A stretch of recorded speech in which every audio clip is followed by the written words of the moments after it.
1,200 combat patrols, nearly 600 enemy killed. And the cost to the men who did it?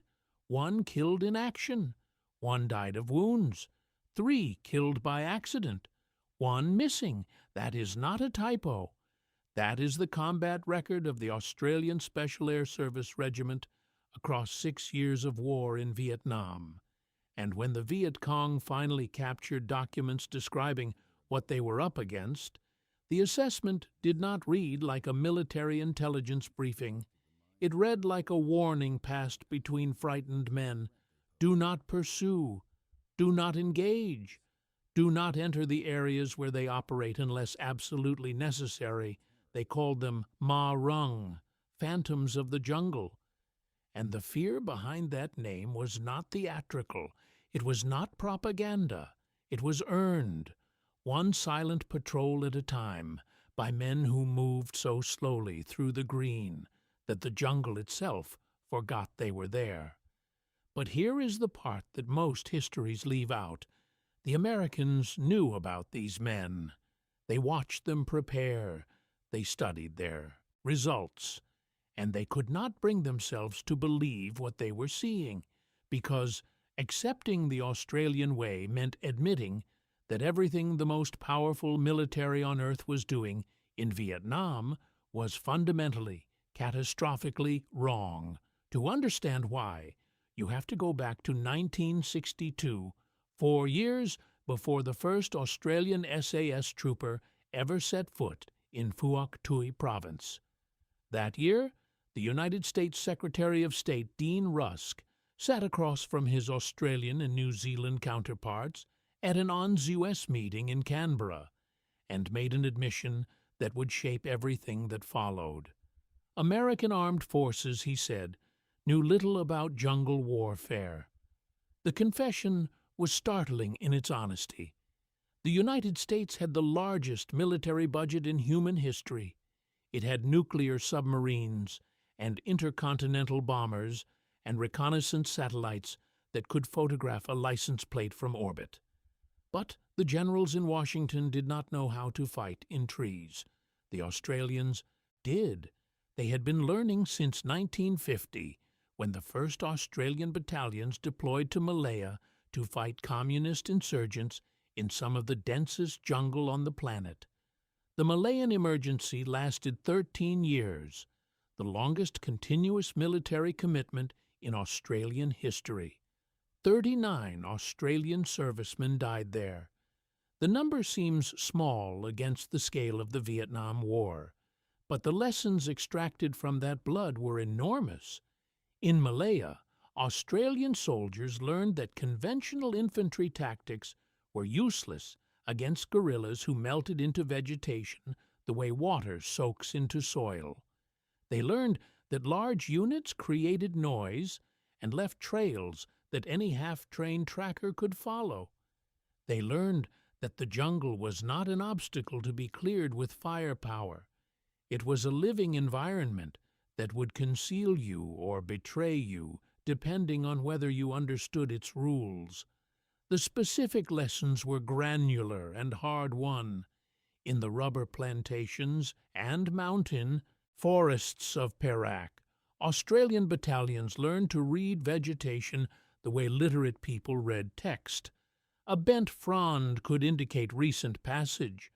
A patch of disturbed moss could reveal a trail. The absence of birdsong in a particular sector could mean human presence had silenced the canopy. These were not skills taught in a classroom.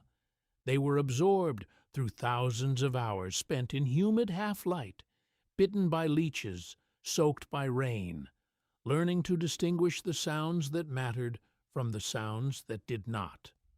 The Australian battalions rotated through Malaya for nearly a decade, each one passing its accumulated knowledge to the next, building a body of institutional experience that grew deeper with every deployment. By the time the last Australian troops left Malaya in 1960, the Army had fundamentally changed. It was no longer a force that happened to operate in jungle. It was a jungle force. And the education was not finished. In 1963, Indonesian President Sukarno launched his Konfrontasi campaign against the newly formed Federation of Malaysia.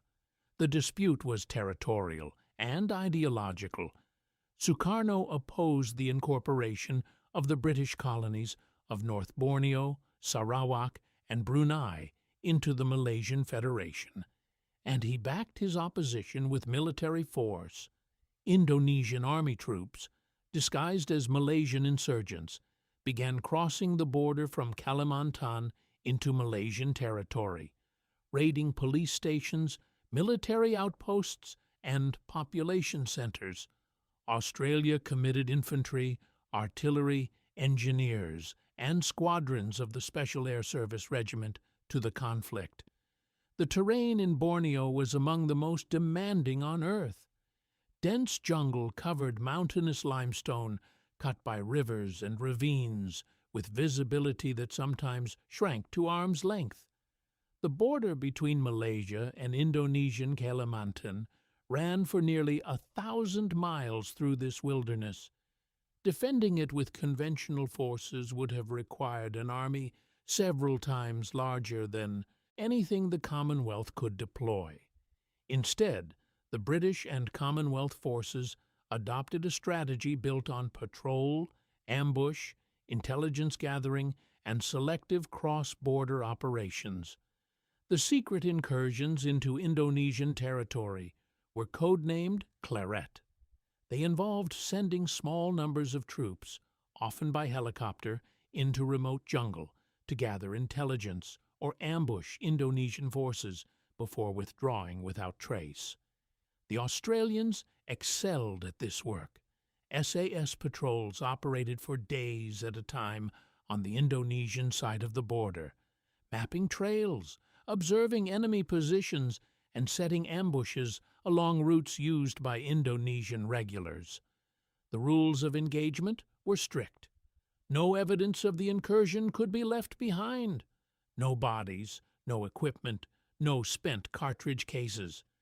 The operations were never publicly acknowledged during the war, and they remained classified for decades afterward. By the time the confrontation ended in 1966, Australian Special Forces had developed a doctrine of jungle warfare refined through two separate conflicts spanning 16 years. They had learned to move through triple canopy without disturbing vegetation. They had learned to remain motionless for hours while maintaining complete situational awareness. They had learned that the jungle rewarded patience and punished haste with equal and absolute consistency. They understood the jungle not as foreign territory, but as an operating environment with its own logic, its own rhythms, and its own rules of engagement. And then they went to Vietnam, where they discovered that their American allies understood none of this. The first Australian task force arrived in Phuoc Toi Province in April 1966 and set up its base in a rubber plantation at Nui Dat, about 8 kilometers north of Bahria. The province was the southernmost in three-corps tactical zone, bordered by the South China Sea to the south, Long Khan to the north, and Bien Hoa to the northwest. The Australians had chosen it, deliberately. Phuoc Toi was an area of significant Viet Cong activity, located away from the Cambodian border, accessible by sea for resupply and emergency evacuation, and compact enough that a relatively small force could concentrate its efforts rather than being spread thin across multiple provinces. The task force was modest by American standards, initially consisting of 2 infantry battalions, the 5th and 6th Battalions of the Royal Australian Regiment, an armoured personnel carrier squadron, an artillery regiment that included a New Zealand battery, and a detachment from the Special Air Service Regiment. A squadron of Centurion tanks was added in December 1967. New Zealand infantry were integrated into Australian battalions from 1968 forming combined ANZAC units. The entire Australian commitment to Vietnam would eventually peak at around 7,672 combat troops. The Americans, at the same period, had over 500,000 men in country. The disparity was so vast that some American officers barely noticed the Australians were there.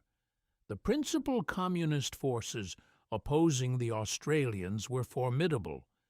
The Viet Cong 5th Division, headquartered in the Mae Tao Mountains under Senior Colonel Nguyen the Traian, operated across Phuoc Tuy, Bien Hoa, and Long Can provinces with 3 battalions totaling some 2,000 men in the 274th Regiment alone. The 275th Regiment added further strength. And then there was the D445 Provincial Mobile Battalion, a locally recruited force of about 350 fighters that would become the Australians' most persistent antagonist throughout the entire war. But the Australians had negotiated something that proved far more valuable than numbers. They had secured their own tactical area of responsibility and the freedom to fight their own way. While American units answered to MACV and conducted operations according to American doctrine, the Australians operated under the control of U.S. Second Field Force but maintained operational independence. This was not an accident. Australian and American military leaders had observed during the attachment of the 1st Battalion, Royal Australian Regiment, to U.S. forces in 1965 that the two armies approached warfare in fundamentally different ways. The Americans relied on massed firepower, helicopter mobility, and large unit search and destroy operations as part of a war of attrition. The Australians emphasized deliberate patrolling, dispersion, and separating the enemy from the population through slow, methodical pressure.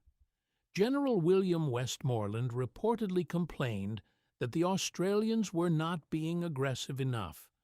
The Australians, for their part, considered the American body count metric to be a measurement of effort rather than success, and many task force commanders held it in open contempt.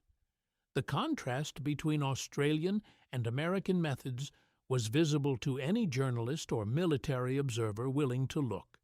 One historian noted that American forces sought to flush out the enemy through brazen scrub bashing and the use of massive firepower. The Australians would never have used such a phrase except as a description of what not to do.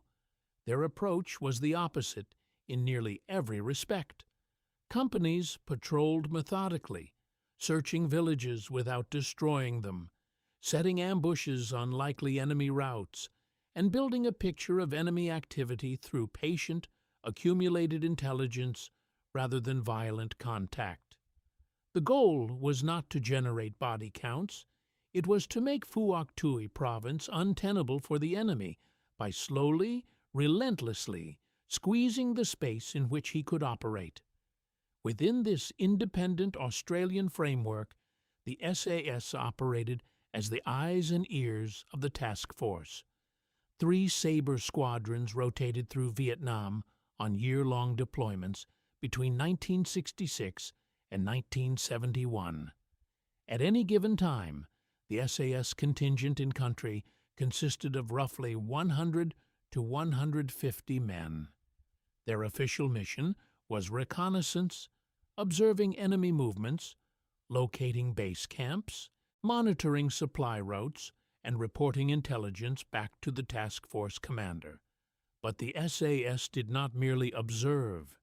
They set ambushes. They conducted offensive operations deep in enemy territory. They hunted. The patrols were small, typically 5 men, sometimes 4.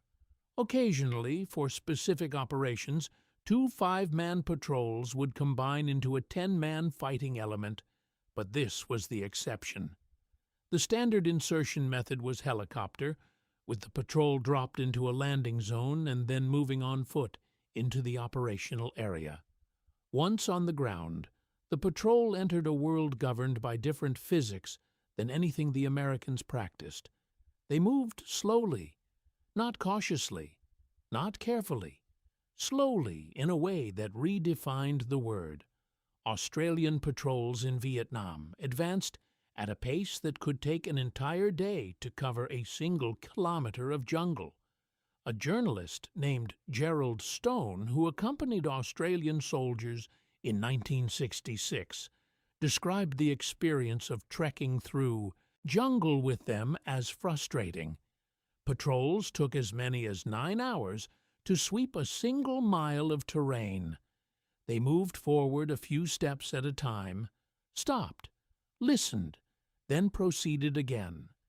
The point man would place a foot with surgical precision, testing the ground before committing weight. Then the entire patrol would freeze, not for seconds, for minutes. During those minutes, every man scanned his surroundings using only his eyes, reading the jungle the way a sailor reads the sea, searching for the slight wrongness that indicated another human presence. This glacial pace served multiple purposes that most American observers initially failed to grasp.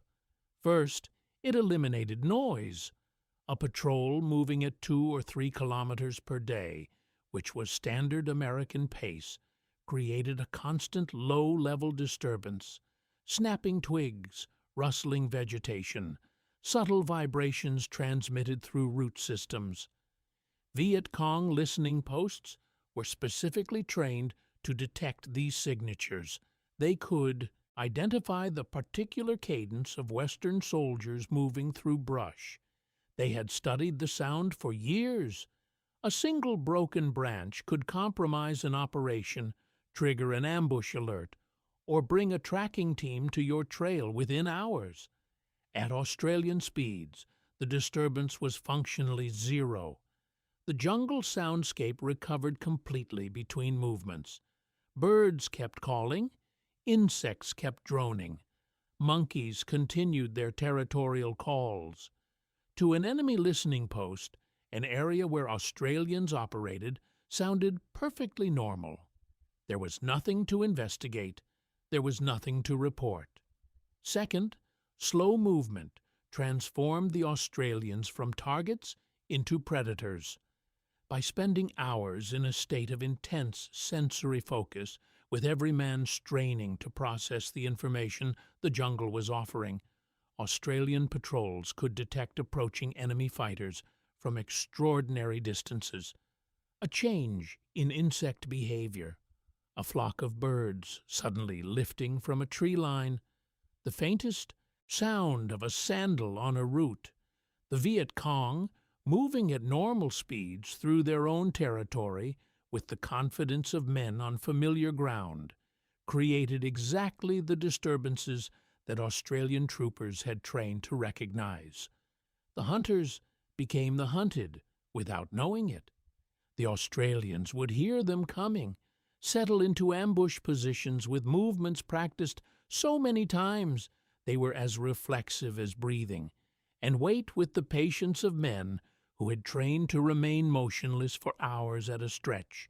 When the ambush was sprung, it was over in seconds.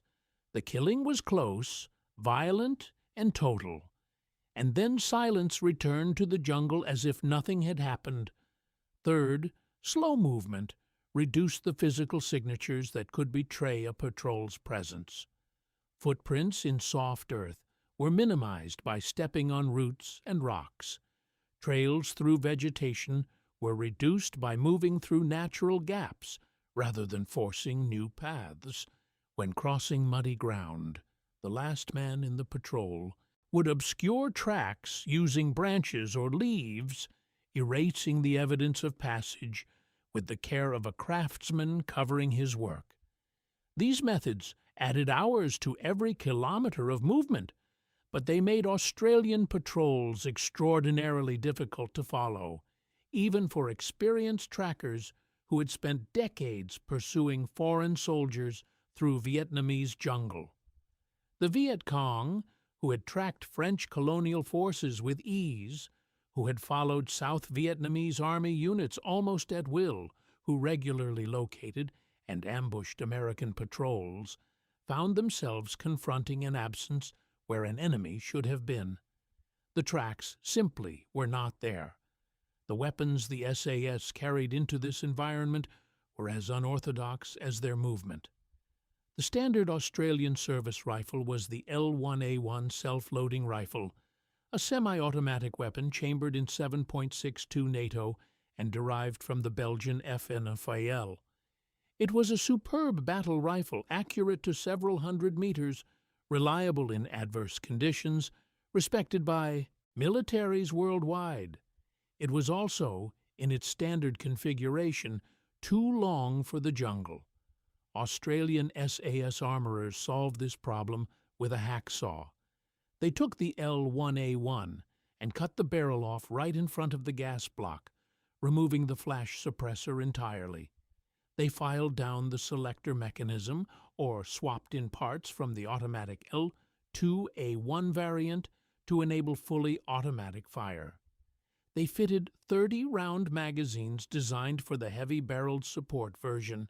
Some added forward pistol grips fabricated from scrap metal or hardwood. Others mounted American XM148 grenade launchers beneath the shortened barrel. The resulting weapon was loud, flashy, difficult to control in automatic fire, and thoroughly devastating at close range. The Australians called it the bitch, because its twisting bolt action and reduced weight made it nearly impossible to hold on target during automatic fire. American ordnance specialists who examined these modifications were appalled. The barrel, shortening, destroyed long-range accuracy. The loss of the flash suppressor made the shooter's position immediately visible. The full-auto conversion turned a precision rifle into something approaching a submachine gun. By every standard of American weapons doctrine, these modifications represented the systematic destruction of a fine military weapon.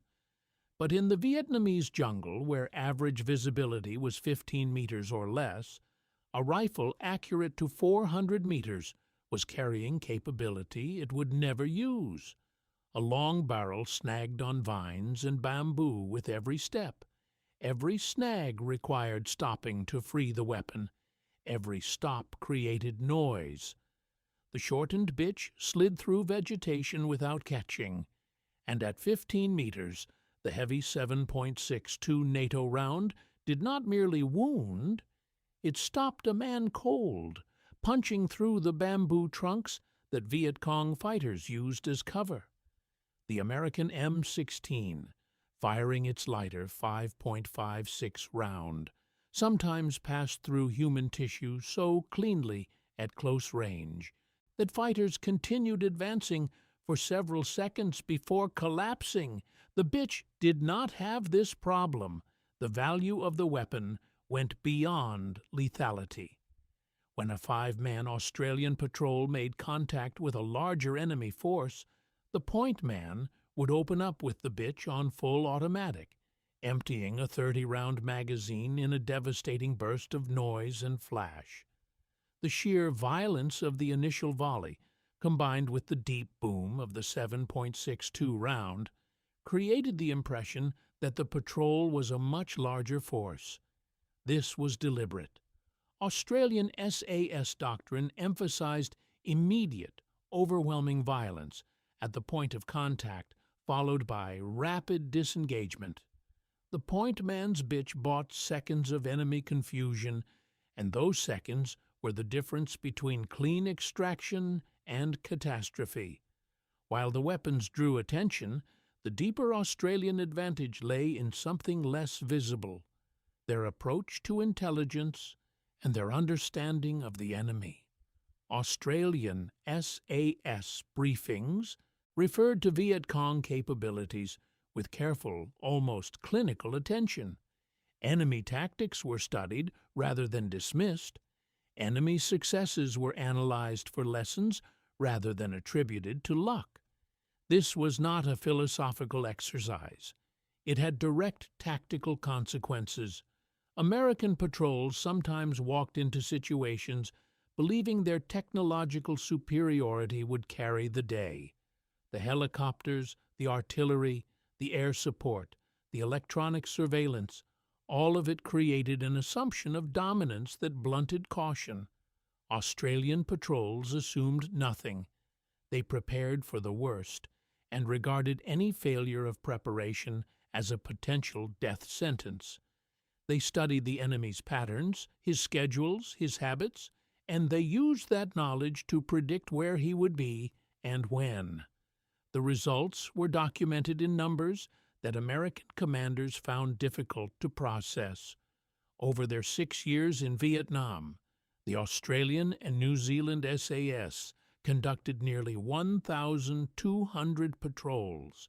They killed 492 confirmed enemy fighters, with another 106 assessed as probably killed, 47 wounded, 10 probably wounded, and 11 captured. Their own losses were staggeringly low. 1 man killed in action, 1 who died of wounds, 3 killed accidentally, 1 missing in action, 1 who died of illness, 28 wounded. Out of the approximately 580 men who served in the SASR in Vietnam, those numbers represented a survival rate that no other combat unit in the war, on any side, could match. The SAS had the highest kill ratio of any Australian unit in Vietnam, and by many assessments, the highest of any unit in the entire war from any nation. The numbers were not achieved through avoidance of contact. Australian SAS patrols regularly engaged enemy forces, and many of their extractions were classified as hard, meaning they were conducted under fire. These were not men who hid in the jungle and called in reports. They set ambushes that destroyed enemy courier teams, supply parties, and patrol elements. They infiltrated base areas and observed enemy operations from distances measured in meters rather than kilometers. When contact was forced upon them, they fought with a ferocity calibrated to create maximum damage in minimum time, then withdrew through vegetation that closed behind them, like water filling a footprint. The 1 ATF commander, Brigadier Hughes, who led the task force from October 1967 to October 1968, noted that the kill rate achieved by the SAS was very gratifying, but the intelligence they provided was arguably even more valuable than the casualties they inflicted. SAS patrols identified enemy unit movements, located base camps before they could be used to stage attacks on Allied positions, and provided early warning of enemy concentrations that allowed the task force to prepare and respond. In some cases, SAS intelligence enabled preemptive operations that disrupted planned enemy offensives before they could be launched. The missing man deserves mention because his story captures something essential about the conditions these patrols operated in. In 1969, during a suspended rope extraction by helicopter from dense jungle, a trooper fell from the rope and disappeared into the canopy below. Recovery teams searched, but could not find him. The jungle simply consumed him. His remains were not located until August 2008, nearly 4 decades later. That single incident encapsulated the environment in which the SAS operated, a place where a human body could vanish without trace within meters of men who were looking for it. The Viet Cong's D-445 Provincial Mobile Battalion was the primary adversary the Australians faced in Phuoc Tuy. Formed on the 19th of May, 1965, the battalion consisted of 3 rifle companies and 1 weapons company, with a total strength of roughly 350 fighters, recruited principally from the villages of Dat Do, Long Dien, and Hoa Long. It operated from base areas in the long high hills, known as the Min Dam Secret Zone, and the Mae Tao Mountains, both of which served as fortified sanctuaries connected by tunnel networks and underground complexes that had been expanded and reinforced over decades of warfare, first against the French, then against the South Vietnamese government, and finally against the Australians. D445 was not a collection of poorly armed peasants. It was a tenacious, battle-hardened unit that earned the respect of every Australian commander who faced it. The first Australian Task Force's own assessment, issued in 1971, described D445 as one of the most formidable forces the task force had regularly to contend with, rating it as comparable to a main force Viet Cong or North Vietnamese unit in military capability. The battalion proved this assessment repeatedly. At Long Tan on August 18, 1966, elements of D445 supported the 275th Regiment in an attack that nearly overwhelmed D Company of the 6th Battalion, Royal Australian Regiment. A force of approximately 2,500 Viet Cong fighters struck the Australians in a rubber plantation during a monsoon downpour. For hours, 108 Australian soldiers fought for survival against a force that outnumbered them more than 20-1, with New Zealand and American artillery providing fire support that shattered trees and cratered the ground around the beleaguered company. The Australians held. 18 were killed and 24 wounded, but the enemy withdrew, leaving behind at least 47 dead by their own count, though Australian estimates of enemy casualties were considerably higher. The battle became the defining engagement of Australia's Vietnam War, but it was only the first of many confrontations with D445. In February 1967, at Operation Bribey near the hamlet of Ap Mai An, the battalion caught the Australians again. 8 Australians died and 27 were wounded in what became one of the costliest days of the war for Australian forces. A message was later found, scrawled in blood on the side of a destroyed M113 armored personnel carrier. The Viet Cong fighters who left it were reminding the Australians that D445 was not beaten. It was not going anywhere. The long high hills, where D445 maintained its primary base area, presented a particular challenge. From the air, the hills appeared deceptively small, a modest stretch of jungle-covered limestone extending toward the South China Sea. But beneath the surface lay a network of caves, tunnels, and bunker systems that American bombing had failed to destroy, despite tens of thousands of tons of ordnance dropped on the slopes. The Australians mounted multiple operations against the Long Hai complex, eventually forcing D445 to withdraw after Operation Hammersley in February 1970. But like all guerrilla forces with deep roots in the local population, D445 regenerated. A major loss came with the discovery and destruction of the battalion's Mae Tao mountain base, including its field hospital and pharmacy, in December 1969. Yet even this blow was not fatal. The connection between D445 and the people of Phuoc Tuy was essential to its survival. From its supporters among the population, the battalion derived supplies, intelligence, recruits, and most critically, food. Without access to the villages, D445 would have been forced to shed strength and turn its effort toward food production rather than combat. The Australians understood this, and much of their strategy focused on severing that connection through barrier minefields, village fortification, and persistent patrolling of the routes between population centers and enemy base areas.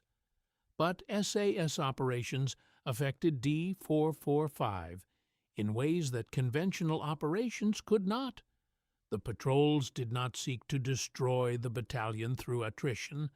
They sought to paralyze it through fear and uncertainty.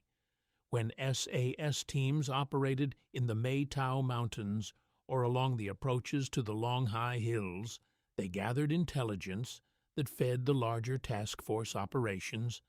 They identified base camps, mapped supply routes, counted enemy fighters, and reported movement patterns. But their mere presence in areas that the Viet Cong considered secure created a psychological effect that no bombing raid or infantry sweep could replicate. The Maytao Mountains were an enemy stronghold, a vast tract of jungle outside the range of Australian artillery at Nui Dat. The Viet Cong 5th Division maintained its headquarters there. Supply caches, training areas, and medical facilities were hidden beneath the canopy. The SAS penetrated this sanctuary repeatedly, spending days or weeks moving through territory that the enemy believed impenetrable. When the 6th Battalion, Royal Australian Regiment, and New Zealand forces mounted a month-long operation to clear the Maytao in December 1969, the operation's success was directly attributed to intelligence gathered by SAS patrols. The commander of 3 Squadron during its second tour, Major Reginald Beasley, actually kicked down the kill boards that previous squadrons had erected, redirecting his unit's focus toward pure reconnaissance. The intelligence was the weapon. The killing, when it came, was conducted by the larger forces that acted on what the patrols reported. The SAS did not operate without adaptation. By their 5th year in Vietnam, the enemy had begun to learn their insertion methods. From June 1970, it was not unusual for Australians to be fired upon shortly after landing from helicopters. The Viet Cong had studied the patterns, the likely landing zones, the noise signatures of the Hueys, and they had positioned ambush teams accordingly. The SAS responded with innovation. They developed what they called cowboy insertions. In this technique, the helicopter carrying the patrol was followed by a second helicopter carrying an additional patrol. Both teams were inserted simultaneously and moved together for 5 minutes. The second patrol then stopped and waited while the first continued its mission. If no contact occurred, the Iao Bao second team returned to the landing zone for extraction. The technique created confusion about how many patrols were actually in the area and made it far more difficult for the enemy to track a single team. The psychological impact of SAS operations was cumulative and corrosive. Sentries reported movement that left no trace. Patrols disappeared without explanation. Fighters vanished during routine water collection or supply runs. The absence of evidence was itself the evidence. There were no footprints to follow, no broken branches to read, no scent trails to track. The Australians left nothing behind but the bodies of the dead and the silence of men who were never coming back. The Viet Cong adapted their tactics to account for this threat, and the adaptation itself revealed the depth of the fear. In areas where American forces operated, the enemy employed aggressive ambush tactics, exploiting predictable helicopter insertions, trackable movement speeds, and detectable patrol routes. The standard procedure against Americans was well rehearsed and effective. Identify the patrol, set up the ambush, inflict maximum casualties in the opening seconds, then withdraw along prepared escape routes before American artillery and air support could respond. It worked because Americans were predictable, because they moved at speeds that allowed observation and preparation, and because their reliance on firepower created patterns that experienced guerrilla commanders could exploit. Against the Australians, the approach was fundamentally different. SAS patrols could not be smelled because they eliminated chemical signatures, abandoning soap, deodorant, and commercial hygiene products before operations. Some troopers ate local food in the days before a patrol, altering their body chemistry to blend with the environment.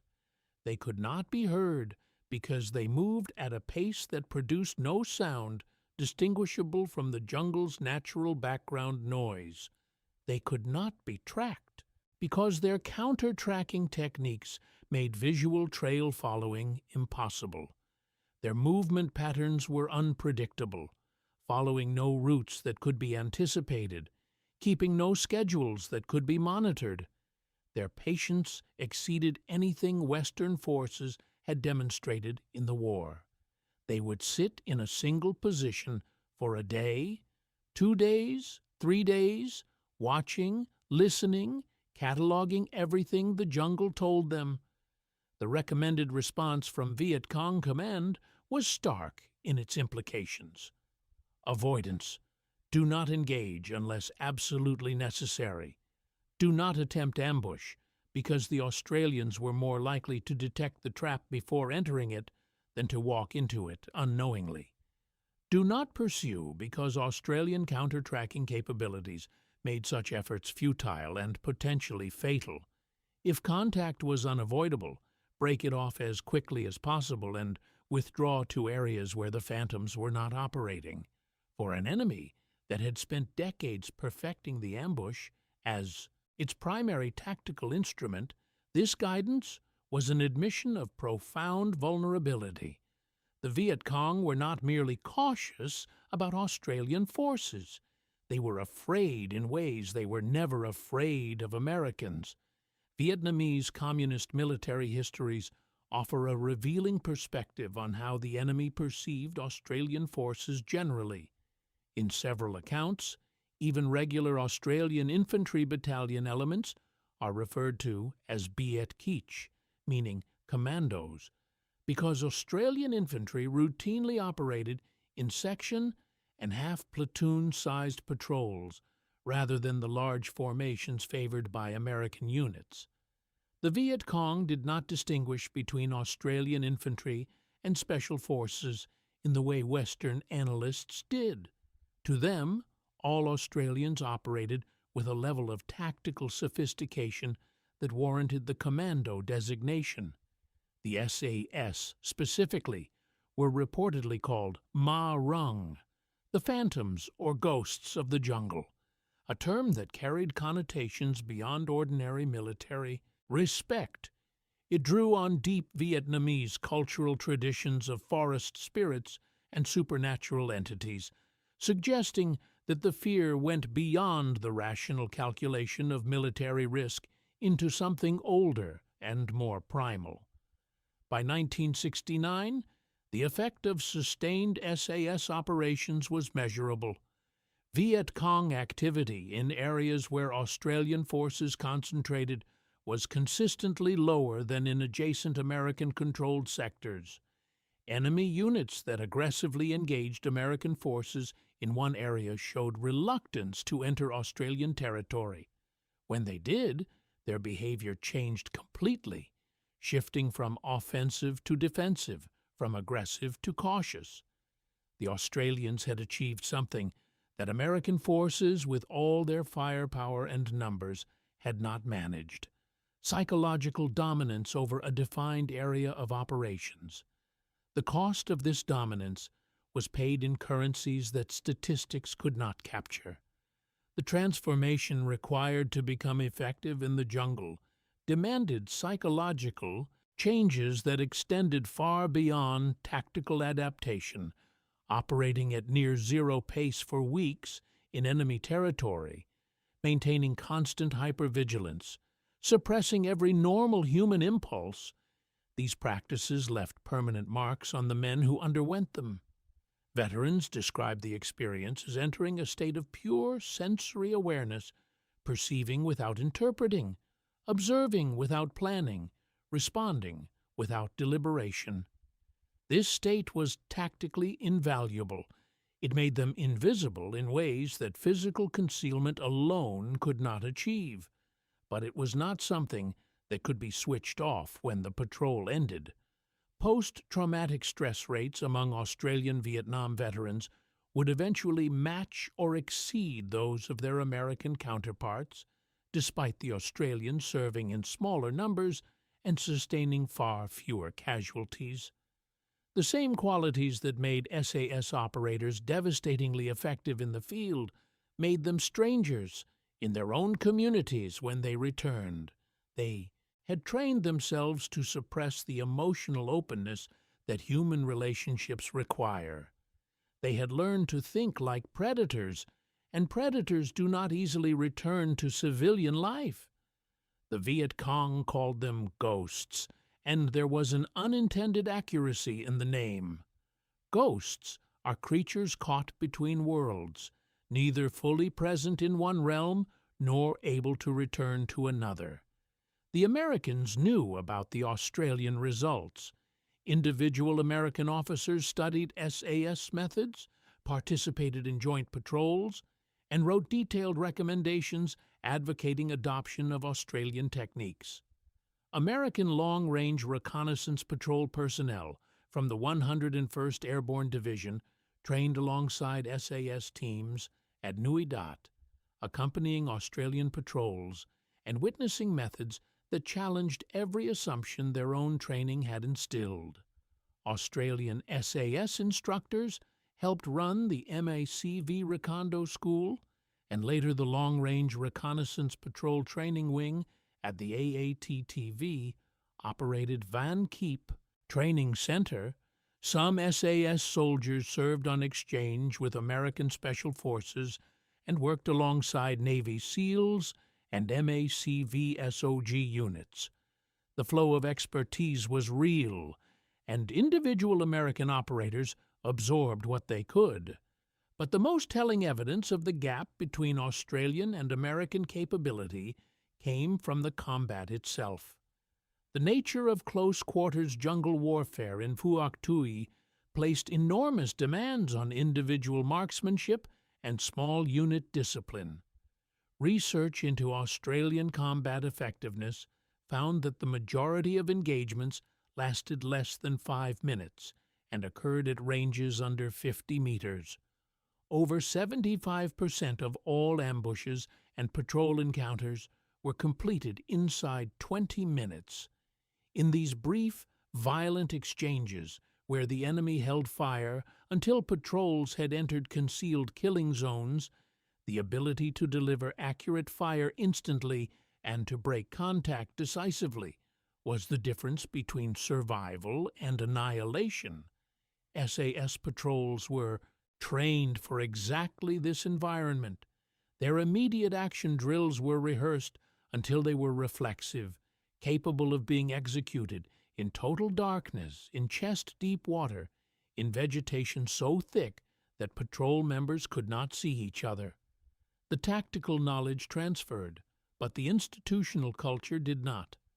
The American military of the 1960s was built on assumptions that could not accommodate the Australian approach. Speed was virtue. Firepower was decisive. Technology overcame environment. The idea that patience might outperform aggression, that stillness might outperform movement, that 5 men moving at 100 meters an hour might accomplish more than 100 men supported by artillery and gunships, was philosophically incompatible with the institutions that trained and deployed American forces. Westmoreland wanted aggression. The body count demanded contact. The rotation system meant that individual soldiers rarely served long enough to develop the deep environmental awareness that Australian methods required. The tragedy was not that lessons were unavailable.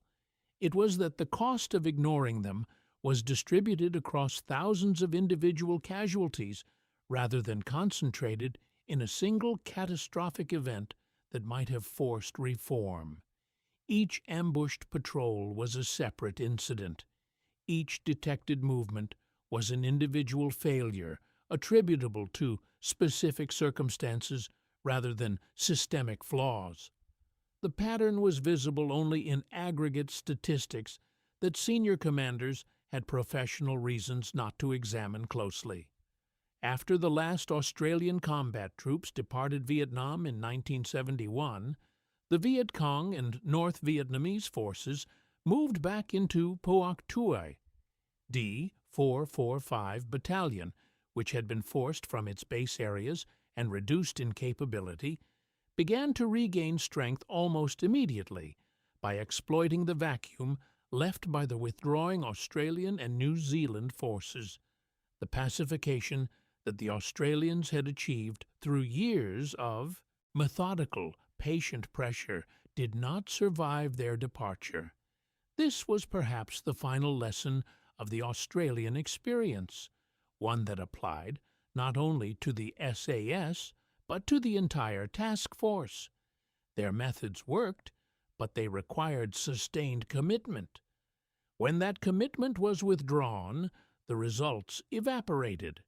The Australians themselves recognized this painful truth.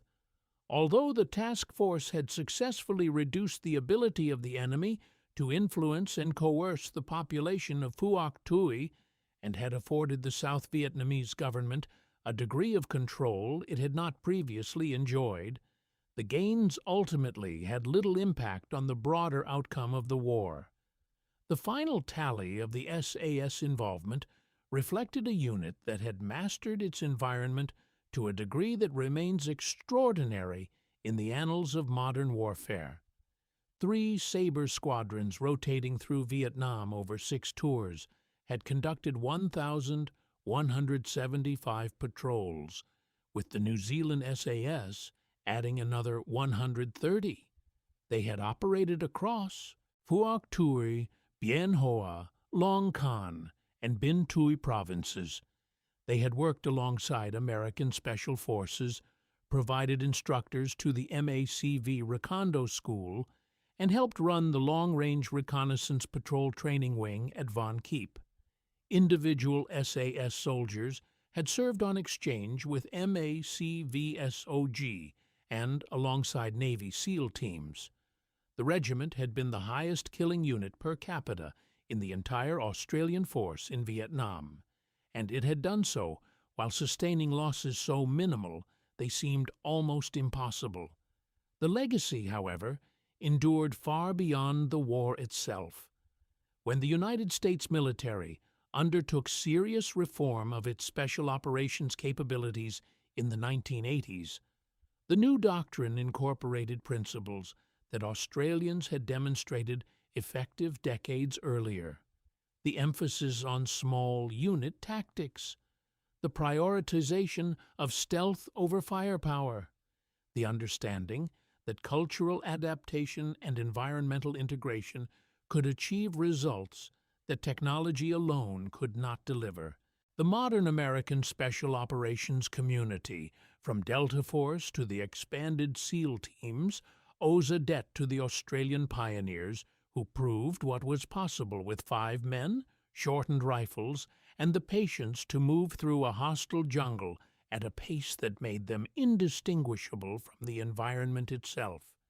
The Australian SAS itself continued to evolve after Vietnam. The regiment took the lead in developing patrol operations capability across northern Australia's vast and empty landscapes, and in 1979 it assumed responsibility for the Tactical Assault Group, Australia's military counter-terrorism response force. The skills forged in the jungles of Phuoc Tuy proved transferable to deserts, mountains, and urban environments that the Vietnam-era operators could never have imagined. But for the 580 men who served in the SASR in Vietnam, the jungle never fully released its grip. The discipline of absolute silence, the suppression of normal human response, the constant hypervigilance that had kept them alive in enemy territory, these adaptations did not reverse easily. Many found that the qualities that made them exceptional soldiers made them difficult husbands, fathers, and civilians. The predatory patience that could hold a man motionless for hours in a jungle ambush position was not a quality that translated well to suburban life. The emotional compression that allowed them to function under extreme stress became, in peacetime, an inability to access the emotional range that relationships required. The numbers remain: 1,200 patrols, 492 confirmed enemy killed, 1 man killed in action. Those numbers are not a statistical anomaly. They are not favorable terrain or good luck. They are not the product of a force that avoided contact or padded its reports. They are the arithmetic of a military philosophy that valued intelligence over firepower, patience over speed, and adaptation over doctrine. They are the product of 16 years of jungle warfare, experience distilled into a methodology so effective that the enemy changed its entire tactical approach to avoid confrontation.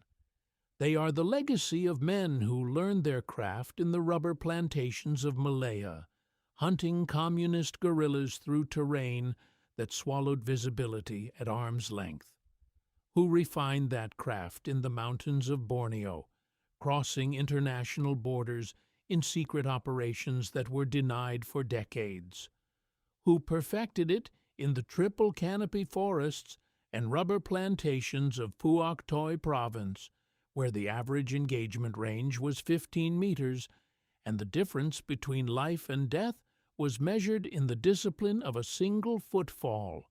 Rung, the phantoms of the jungle. The Viet Cong feared them more than B-52 strikes because bombs were temporary.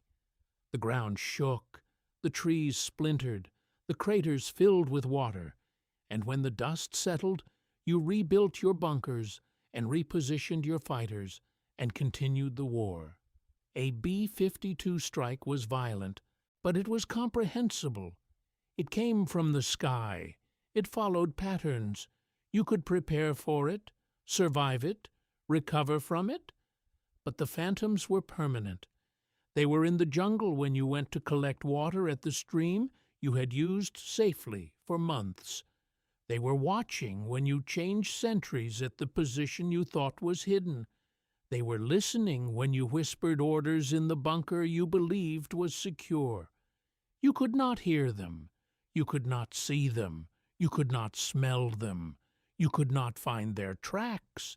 And the only way you knew they had been there was when your men stopped coming back from patrols that should have been routine, from trails that should have been safe, from positions that should have been invisible to any Western force. The Pentagon knew the numbers. They classified them. The enemy knew the numbers. They feared them. The survivors knew the numbers. They lived because of them.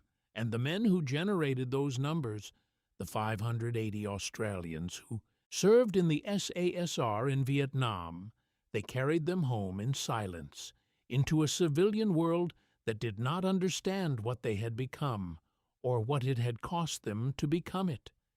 They came home to a country that barely acknowledged its own war, to communities that had no framework for understanding the men who had spent months moving through jungle at 100 meters an hour, becoming something that was no longer quite civilian and no longer quite soldier, but something else entirely, something forged in green darkness and tempered by the discipline of absolute silence.